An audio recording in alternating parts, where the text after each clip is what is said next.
தச்சு தொழில் செய்கிறவன் மகன் தச்சு தொழில் தான் செய்யணும். துணியை செலவு செய்கிறவன் மகன் செலவு தொழில தான் செய்யணும். குப்பை அள்ளுறவன் மகன் குப்பை தான் அள்ளணும். அவன் குலத்தொழில அவன் தான் செய்யணும். இதெல்லாம் ஒரு கேள்வி கேட்டுட்டு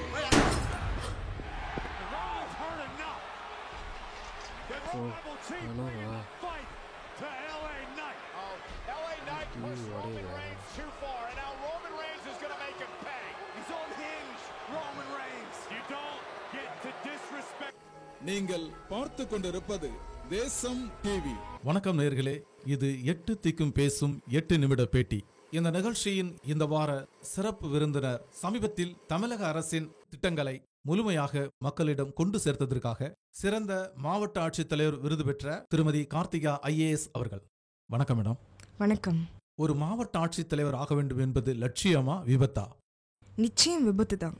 எங்க அப்பா படிச்சது திருநெல்வேலி பக்கத்துல ஐந்தேரி என்ற கிராமத்துல. அந்த பள்ளிக்கூடத்துல எங்க அப்பா சொல்லி கொடுக்குற வாத்தியாரு சொல்வாரு, நீங்க எல்லாரும் முருகேசனை போல அறிவுள்ள மாணவனா இருக்கணும்னு. எங்க அப்பா தான் அந்த பள்ளிக்கூடத்திலே கிளாஸ் லீடர். ஒரு முடித்திருத்திர தொழிலாளி மகனை எப்படி கிளாஸ் லீடரா ஏத்துக்கொள்வதுன்னு கூட படிக்கிற சக மாணவர்களில் ஒருவன் எங்க அப்பா கையை வெட்டிட்டான். உடனே மருத்துவமனையில சேர்த்து சிகிச்சை எடுத்துக்கொண்டாங்க. எங்க அப்பா கை பிழைச்சது. ஐயா ஐயா, உங்க பையனுக்கு பிளட் அதிகமா போயிருக்கு, அதனால சுவாசிப்பதில் பிரச்சனை இருக்கு. மற்றபடி ஆல்ரைட், நீங்க போய் பாருங்க.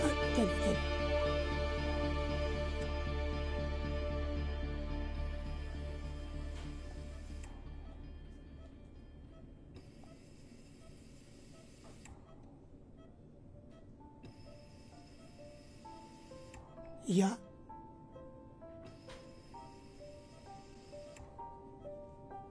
ஐயா முருகேசா, இந்த குளத்தில் பிறந்துட்டு சலூன் கடை வைக்க ஆசைப்படலாம், தப்பு இல்லை.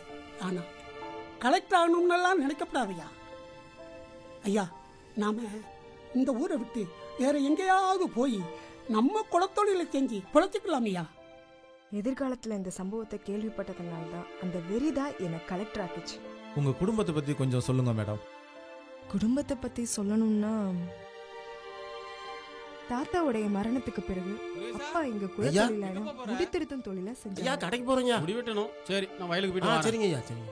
ஏழை மாணவர்கள்ட்ட மாற்றுத்திறனாளிகிட்ட முடி வெட்டுறதுக்கு காசு வாங்க மாட்டார். ஆனாலும் அந்த ஊர்ல 10 வயசு பையன் கூட எங்க அப்பாவை முருகேசன் பேர் சொல்லிதான் கூப்பிடுவான். ஆனா அந்த 10 வயசு பையனை கூட எங்க அப்பா ஐயான்னு தான் சொல்லுவார்.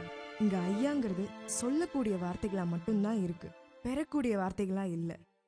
அம்மா ஹவுஸ் ஒய்ஃப் தான். இந்த சமூகத்தால அவங்களுக்குள்ள சில பிரச்சனைகள் வரும்.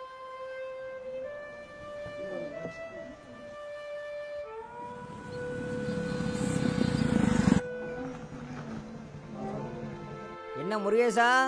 ஐயா சொல்லுங்க ஐயா. எங்கேயா போற? ஐயா, தம்பி மகனுக்கு நிச்சயார்த்தம், அப்படியே ஒரு 8 போயிட்டு வந்துடலாம்னு. ஏன் முடி வெட்டணும் ஐயா? கட்டிங் முருகேசா, கட்டிங். ஐயா, ஊருக்கு போயிட்டு வந்து பார்த்துடுறேனே. ரைட்டு விடு, முருகேசன் சொன்னா சரியா தான் இருக்கும். பைக்கெடு போவோம். சரி, ரைட்டு போவோம். சரியா சரியா சரியா. யோ, நீ இந்த வேலை பார்க்குறேன்னு தெரிஞ்சுதான் உன்னை காதலிச்சு கல்யாணம் பண்ணேன். நமக்குன்னு ஒரு மரியாதை வேண்டாம் ஐயா? எப்போ பார்த்தாலும் கட்டிங்கு சேவிங்ட்டு. இவங்களுக்கு எந்த இடத்துல என்ன பேசணும்னு கூட தெரியல. அட விடுமா, இதெல்லாம் எங்களுக்கு காலங்காலமாக பழகி போச்சு. விடு, வருத்தப்படாத. அப்பா பண்ற இந்த தொழில அம்மா வெறுக்கல. எல்லா இடத்துலயும் ஒரு முடித்திருத்திர தொழிலாளியா மட்டும் பாக்குறத வெறுத்தாங்க.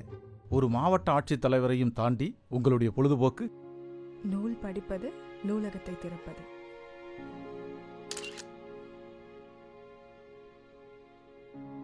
உங்கள் வாழ்க்கையில் நடைபெற்ற ஏதேனும் ஒரு நெகிழ்வான சம்பவம்? நெகிழ்ச்சியான சம்பவம் சொன்னா, முதல்ல எங்க அப்பாவை பார்த்து ஐயான்னு சொல்ற அந்த குரலை நான் கேட்டேன். ஐயா, எனக்கு நெகிழ்ச்சியாகவும் மகிழ்ச்சியாகவும் இருந்தது.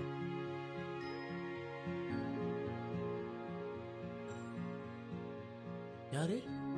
ஐயா, அம்மா இருக்காங்களா? ஒரு மாவட்ட ஆட்சித்தலைவரா எனக்கு கிடைச்ச அந்த மரியாதை எங்க அப்பாவுக்கும் கிடைச்சது எனக்கு ரொம்ப மகிழ்ச்சியா இருந்தது. இந்த சமுதாயத்தில் பிறந்ததுனால உங்களுடைய சிறு வயதில் உங்கள் மனத்தை காயப்படுத்திய சம்பவம் ஏதாட்டு இருக்கா மேடம்? நிறைய சம்பவம் இருக்கு. ஒரு சம்பவத்தை நான் சொல்றேன்.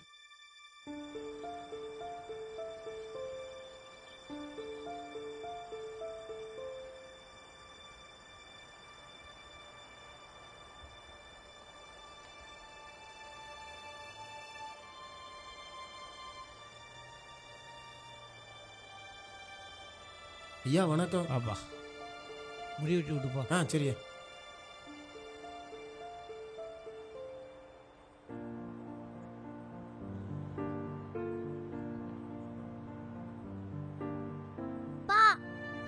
சொல்லுமா. மண்ணுக்குள்ள ஒளிச்சு வச்சிருக்கேன், எங்க இருக்குன்னு கண்டுபிடிங்க. அப்பாக்கு வேலை இருக்குமா? தங்கம் நீங்க விளையாடுங்க என்ன?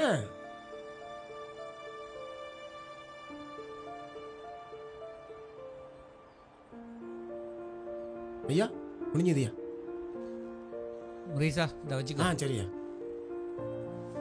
செருப்பு இங்கே தானே போட்டேன்.